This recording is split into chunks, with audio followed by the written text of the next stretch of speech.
거룩하신 하나님, 오늘 저희들을 사랑하셔서 우리 하나님의 찬양의 예배를 통하여 영광 돌리게 하시면 감사드립니다. 이 시간 주의 종에게 말씀을 전할 수 있는 은혜를 허락하시사오니 이 시간 말씀할 때 성령께서 진령으로 함께 하셔서 하나님께서 하시는 말씀만 선포할 수 있게 도와주시옵소서. 모든 예배 순서를 통하여 영광 받아 주시옵소서. 거룩하신 예수님 이름으로 감사드리며 기도 올려옵나이다. 아멘. 저의 고향은 참 아름답습니다. 저수지가 있고 탑정 저수지가 있는데 매정시대 때 만든 그 저수지인데 굉장히 커요. 요즘은 이제 음악 분수를 만들어가지고 7월달, 8월달 이럴 때는 저녁 7시경이나 8시경에는 레이저 광선을 쏘면서 막 음악에 맞춰가지고 막 춤을 추더라고요. 그리고 이제 저수지 한가운데 줄넘자리를 한 1km 정도 만들어놨는데 여름에 사람들이 많이 오셔가지고 구경을 하고 계십니다. 근데 그 산 중턱에 봉황사라는 절이 있어요. 그 아름다운 저수지에 산 중턱에 절이 하나 있어요. 근데 제가 어렸을 때 할머니를 따라서 그 절에 자주 갔었어요.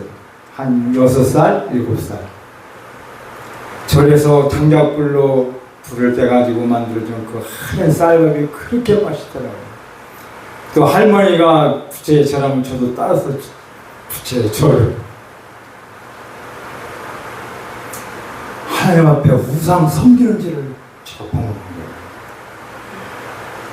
그래서 훗날 하나님께 제가 우상에게 절하는 것을 회개 기도를 드렸습니다. 근데 하나님께서 중학교를 미션 계통으로 저를 보내셔가지고 제가 예수님 영접하고 이제 50세 하나님의 부르심을 받고 주의 종의 반열에 섰어요. 그리고 이제 삼명사 풍단 총재님을 하나님의 선미 가운데 만나게 하시고, 그리고 삼명사 풍단 입단하게 하셔서 지금 5대학 6대에 다니면서 삼명사 풍단 발대식을 통해서 지구를 땅끝까지 확장하는데 제가 도구 수행 받고 있어요. 얼마나 감사한 일입니다. 그래서 지금은 하나님의 동역자로서 여러분과 같이 삼명사 풍단 발대식을 통하여 지구 확장하는데 앞으로 크게 쓰임받게 될 줄 믿습니다. 오늘 본문을 근거로 해서 하나님께서 사용하시는 사람이라는 제목으로 말씀드릴 때 큰 은혜를 받으시기 바랍니다. 고린도전서 3장 9절 말씀, 우리는 하나님의 동역자들이요 너희는 하나님의 밭이요 하나님의 집이니라. 아멘. 이것을 좀 제가 해석을 했는데 쉽게, 우리는 하나님을 위해 일하도록 부름을 받은 일꾼이요 예수 그리스도의 십자가의 보혈로 구원받은 하나님의 백성이요 예수님의 핏값으로 세운 교회의 공동체이니라. 아멘. 저는 이렇게 해석을 했습니다. 인간에게 가장 특권, 하나님의 그 역사를 주관하시는 그 하나님의 역사 주관자의 그 동역자로서 우리가 사역을 감당할 수 있다는 거예요. 하나님께서 천지 만물을 창조하시고 맨 마지막 6째 되는 날에 하나님의 형상 따라 인간을 창조하셨는데 그 인간이 하나님의 놀라운 은혜와 사랑 가운데 하나님의 동역자가 되어서 하나님과 함께 인류 역사를 주관해 나가고 있다는 것입니다. 이사야서 43장 1절에서 4절을 보겠습니다. 야곱아 너를 창조한 여호와께서 이제 말씀하시니라. 너는 두려워 말라. 내가 너를 구속하였고 내가 너를 지명하여 불렀나니 너는 내 것이라. 내가 물 가운데로 지날 때 내가 함께할 것이라. 강을 건널 때 물이 너를 짓물지 못할 것이라. 불꽃이 너를 사르지도 못하리니 대저 나는 여호와 내 하나님이요 이스라엘 거룩한 자요 내 구원자이니라. 내가 야곱을 너희 손명물로 구스와 스바를 너희 대신으로 주었노라.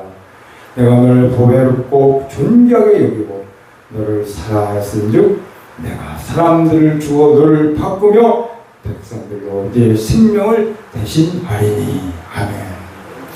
너는 두려워 말라. 내가 너를 구속했다 했고, 내가 예수의 십자가의 보혈로 너를 구원하였고, 내가 너를 증명하여 불렀나니, 내가 이제 나의 동역자로 너를 불렀나니 너는 내 것이라. 그래야 내가 너와 함께하겠다는 말씀입니다. 그러면 하나님은 어떤 사람을 택하여 인류 역사를 이끌어가셨을까요? 구약의 새 표면은 모세를 하나님께서 동역자로 부르셨습니다. 하나님께서 모세를 부르셨을 때 모세가 어떻게 대답했어요? 출애굽기 4장 10절에서 12절에 기록이 되어 있죠. 모세가 여호와께 아뢰되 오 주여 나는 본래 말을 잘 하지 못하는 자입니다. 주께서 주의 종에게 명령하신 후에도 역시 그러하니 나는 입이 뻣뻣하고 혀가 둔한 자니이다.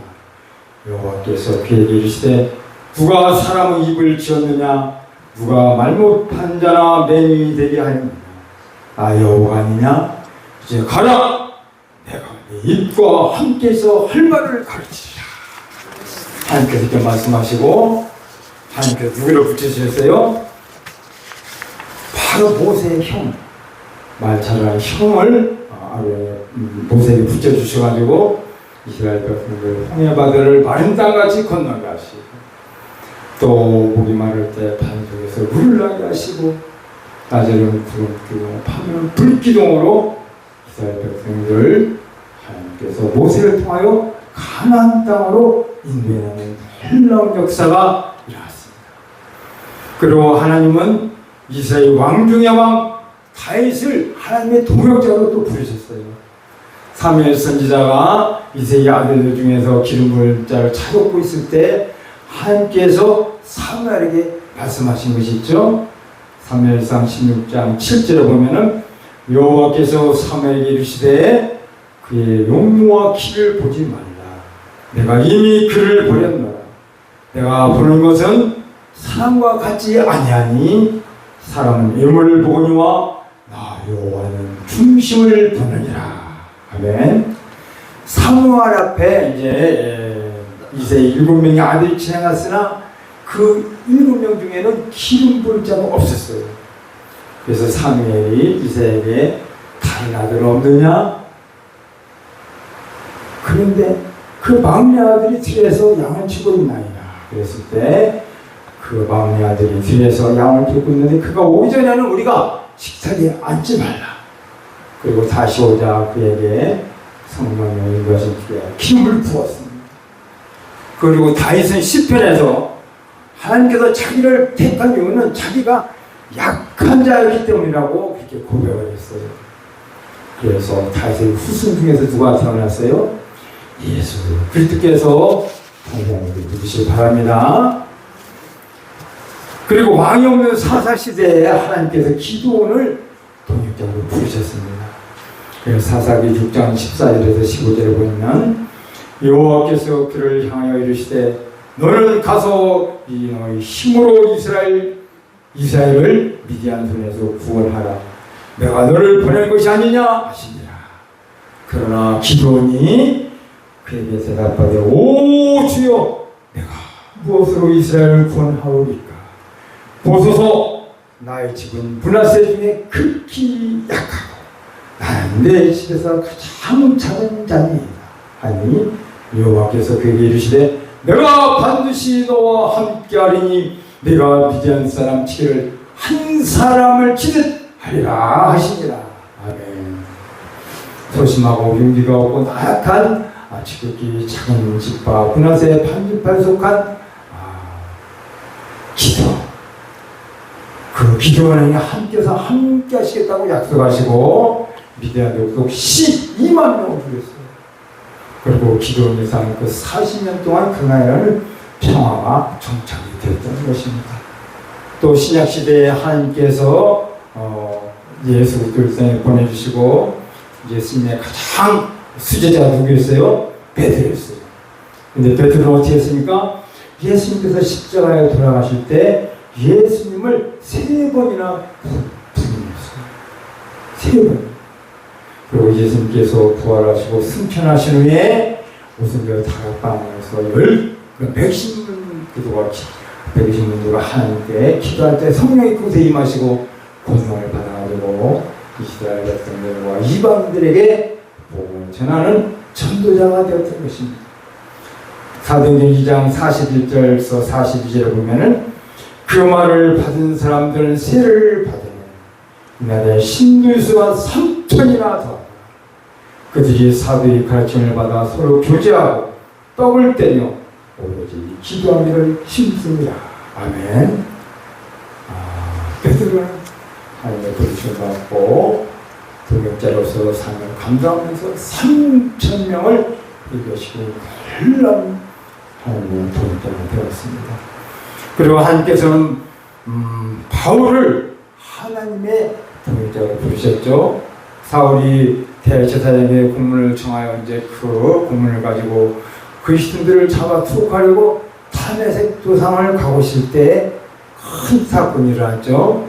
사도행전 9장 3절에서 6절 말씀에 보면은 사울이 길을 가다가 다메섹에 가까이 이르더니 호련히 하늘로부터 빛이 그를 둘러 비추는지라 땅에 엎드러져 들으며 소리가 있어 이르시되 사울아 사울아 내가 어찌하여 나를 박해하느냐 하시거늘 대답하여 주여 누구시나이까 이르시되 나는 내가 박해하는 예수라 너는 일어나 시내로 들어가라 내가 행할 것을 내게 이룰 자가 있느니라. 아멘. 그리스도를 핍박하던 사울이 예수님을 만나고 또 바울이 되어서 이방인의 사도로 부름을 받아서 복음을 전하다가 로마에서 순교하는 위대한 하나님의 동역자가 되었던 것입니다. 그러면 왜 하나님께서는 모세나 다시나 기도이나 베드로나 바울과 같은 사람을 동역자로 부르셨을까요? 그 말씀이 바로 고린도전서 1장 26절에서 29절에 기록이 되어 있죠. 같이 한번 보도록 하겠습니다. 형제들아 너희를 부르심을 보라. 육체를 따라 지혜로운 자가 많지 아니하며 문벌 좋은 자가 많지 아니하도다. 그러나 하나님께서 세상에 미련한 것들을 택하사 지혜 있는 자들을 부끄럽게 하시려고 세상에 약한 것들을 택하사 강한 것들을 부끄럽게 하시며 하나님께서 세상에 천한 것들과 멸시받는 것들과 없는 것들을 택하사 있는 것들을 폐하려 하시니 이는 아무 육체도 하나님 앞에서 자랑하지 못하게 하려 하시니라. 아멘. 하나님 앞에서 자랑하지 못하도록 여러가지 부족한 또 단점이 많은 사람들을 하나님께서는 동역자로 택하신 것을 믿으시기 바랍니다. 하나님께서는 동역자를 세우신 자와 항상 함께 하시겠다고 약속하셨고 또 그 동역자들에게 세우시면서 부탁하신 말씀이 있습니다. 그래서 마태복음 28장 16절에서 20절까지 기록이 되어 있죠. 16절에서 20절까지 같이 하겠습니다. 하늘과 땅이 모든 권세를 내게 주셨으니 그러므로 너희는 가서 모든 족속으로 제자를 삼아 아버지와 아들과 성령의 이름으로 세례를 주고 내가 너희에게 분부한 모든 것을 가르쳐 지키게 하라. 볼지어다 내가 세상 끝날까지 너희와 항상 함께 있으리라. 아멘. 하나님은 우리가 여러 가지 부족하고 나약하고 전혀 가능성이 없는 자들이지만 그들을 부르시고 택하셔서 또 도와주셔서 성령의 권능을 주셔서 앞으로 하나님께서 주신 사명을 잘 감당할 수 있도록 도와주십니다. 그 하나님께서 우리의 사역을 지금도 지켜보고 계신 걸 믿으시기 바랍니다. 우리는 여러 가지 부족하고 연약하고 우순합니다. 그러나 하나님께서 저와 여러분들을 하나님의 동역자로 부르셨기 때문에 하나님께서는 우리들에게 성령의 권능을 부어주시어서 앞으로 우리에게 주신 사명을 잘 감당할 수 있도록 도와줄 것을 믿습니다. 하나님께서 이 동역자의 사명을 잘 감당하여 하나님께 영광 돌리고 영광을 하여 우리의 육대기에 동역자의 사명을 잘 감당할 수 있는 주님의 동역자들이 되시기를 주님으로 축원합니다.